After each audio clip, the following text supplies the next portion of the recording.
We've been working our way through the Gospel of John.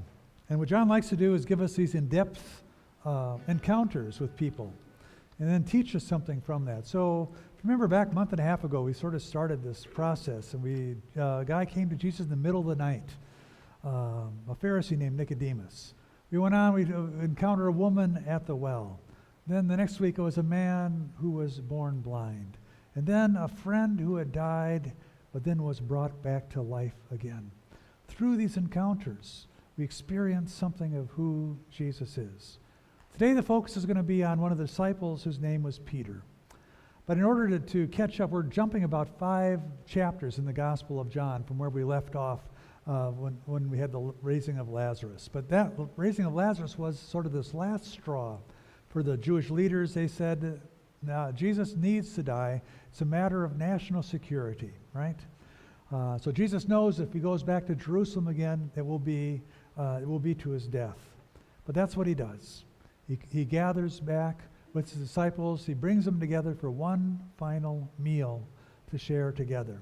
And as they gather, he, as a powerful sign, he takes a moment, takes the posture of a servant, and washes their feet. And this is what he says to them. He says, "My children, I will be with you only a little while longer. Then you'll look for me and you won't find me. I'll tell you, as I told the people, you cannot go where I am going. But I'm giving you a new command. You must love each other just as I have loved you. If you love each other, everyone will know you're my disciples." Simon Peter said, "Lord, where are you going?" Jesus said, "You can't go with me now. Later you will." Peter asked, "Lord, why can't I go with you now? I'd be willing to die with you." "Would you really die for me?" Jesus asked. "I tell you for certain, before the rooster crows, you'll say 3 times that you don't even know me." Now, Jesus goes on to talk about a number of things. He talks about being the way, the truth, the life. He talks to the disciples about the importance of being connected, like a branch is connected to the vine. He promises to send them the Holy Spirit. And then he prays for his disciples, and he prays for all those who believe in him because of their witness. So a lot of stuff, 5 chapters full of stuff, big, long conversation as they gather around the table for this last meal that they share together. Now we're not going to go through all of that. We're going to skip to the very end of the meal. After they've had their conversation, they've had their meal, it's time they're going to go out, and they're going to go out to the garden. And this is where we're going to spend these events here, the last 2 days of Jesus' life, the next couple of weeks bringing up to our time of Easter.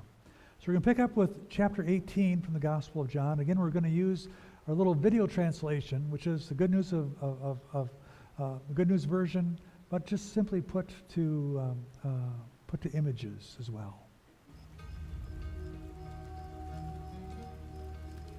There was a garden in that place, and Jesus and his disciples went in. Take the volume up a little bit. You take our volume up so we can hear it. Judas, the traitor, knew where it was, because many times Jesus had met there with his disciples. So Judas went to the garden, taking with him a group of Roman soldiers and some temple guards sent by the chief priests and the Pharisees. They were armed and carried lanterns and torches.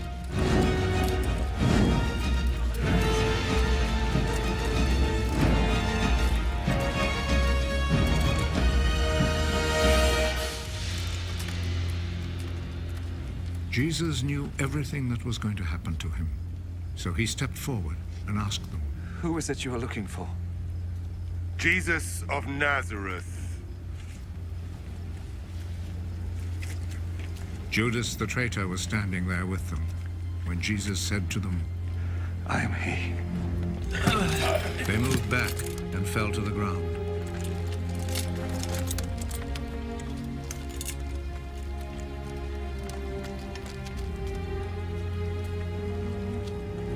Again, Jesus asked them, "Who is it you are looking for?" "Jesus of Nazareth." I have already told you that I am he. Then you are looking for me. Let these others go. He said this so that what he had said might come true. Father, I have not lost even one of those you gave me. Simon Peter, who had a sword, drew it and struck the high priest's slave, cutting off his right ear.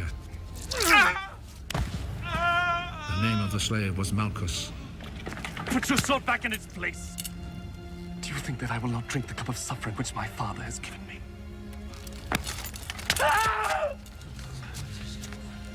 Then the Roman soldiers, with their commanding officer and the Jewish guards, arrested Jesus, tied him up,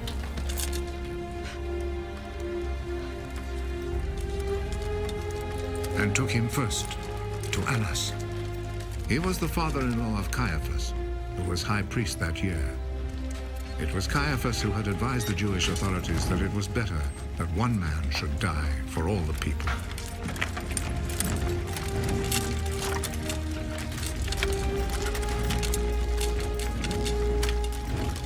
Simon Peter and another disciple followed Jesus.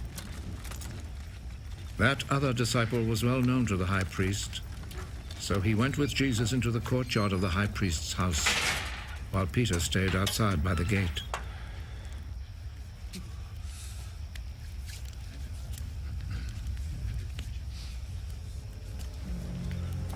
Then the other disciple went back out, spoke to the girl at the gate, and brought Peter inside.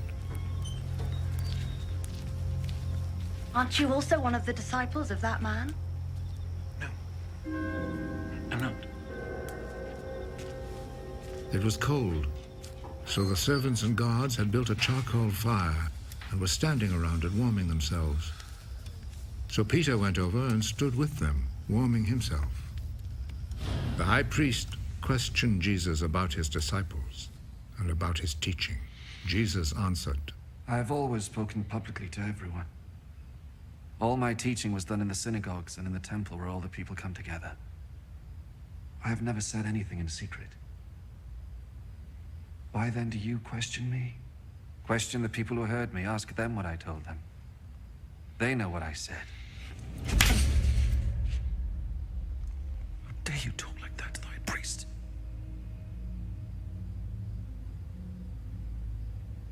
If I have said anything wrong,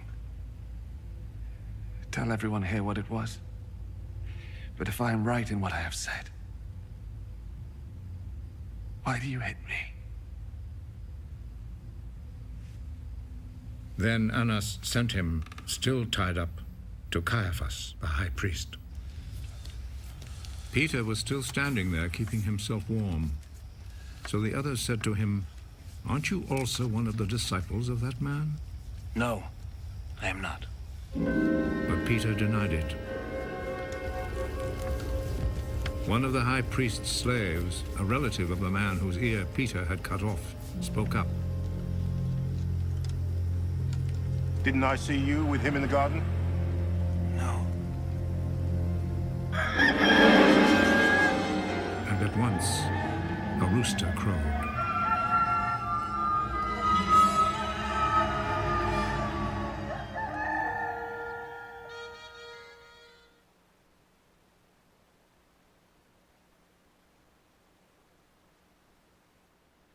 It'd be easy to use Peter as a bad example, right? Don't go out there and deny Jesus like Peter did. I probably preached that sermon before. But most of us don't need to be reminded. We're all too aware of failures. We don't need someone to point them out for us.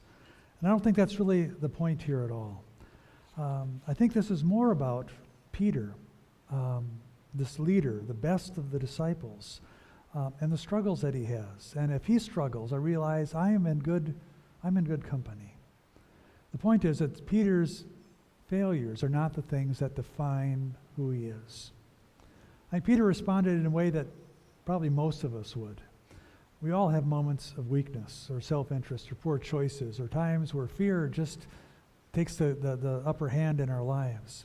The question is, are we going to let those poor choices or weaknesses handicap us or define who we are, or are we going to somehow grow through those?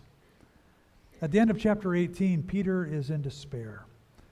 But that's not the end of the story, right? We know at the end of the story, Peter comes back to Jesus. Jesus comes, he meets them. Remember, they go up to Galilee and meets with the disciples one more time. Jesus cooks breakfast for them and gives Peter an opportunity to sort of renew this relationship that they had. 3 times Peter had denied Jesus, and 3 times then Peter gives Peter the opportunity to affirm his faith, profess his faith in Jesus. And Peter then gives him the responsibility to care for his brothers and sisters. John loves doing this contrast kind of thing, right? 3 times Peter denies, 3 times Peter confesses. We have this contrast between Jesus and Peter, these 2 stories going on back and forth at the same time. Jesus is being interrogated, bearing witness. Peter, on the other hand, shrinking away from bearing witness. Jesus being arrested, proclaiming, "I am the one," and Peter denying in the shadows, "I am not the one." So John loves to set these up, help us to see the contrast between the 2. But Jesus doesn't give up on Peter, doesn't give up on us. Wasn't surprised by the actions of Peter. In fact, he told Peter, this is exactly what would happen. And says, your failure here doesn't change in any way my love for you or for us. If you've been in my office at all, you notice I've just got lots of junk everywhere. It's usually a mess. But if you happen to see on one of the walls, you'd see there is a chicken. And you'd say, what's with that? Does Pastor Steve like chickens or something? What's the story? Well, here's the story. I went to a place when I was becoming a pastor, a place, it's called a seminary, and the seminary was called Wartburg. Now, Wartburg is named after a castle in Germany, which is where Jesus went, where Luther went when he was fleeing for his life and needed to hide out for a while, and he ended up translating the Bible into the language of the people there. Now, when German immigrants came from Germany to this country, they said we should build a seminary to train pastors in this country. In fact, it was missionaries from Germany that came and started the seminary and many of the congregations in this area. And so they said, let's build it so it reminds us of the castle back in Germany, to remind us that God is a mighty fortress. And on top of the castle they built here in this country, instead of the one in Germany now has a big cross on the top, but the one here in this country's got a weather vane on the top, and on top of the weather vane is a rooster. The rooster is there as a reminder of the story of Peter, right? How a rooster crowed, reminding him of what he had done. And so I have got a rooster in my office. Reminds me of a couple things. Reminds me of the story of Peter. First of all, reminds me to mind what I say and what I do. Peter's rash pronouncement came back to haunt him. It reminds me, don't do that, right? To the best of ability, pattern your life after Jesus. But it also reminds me that when I fail to do that I have a God who understands, a God who forgives, a God who loves me, a God who strengthens me for service, and again sends me out.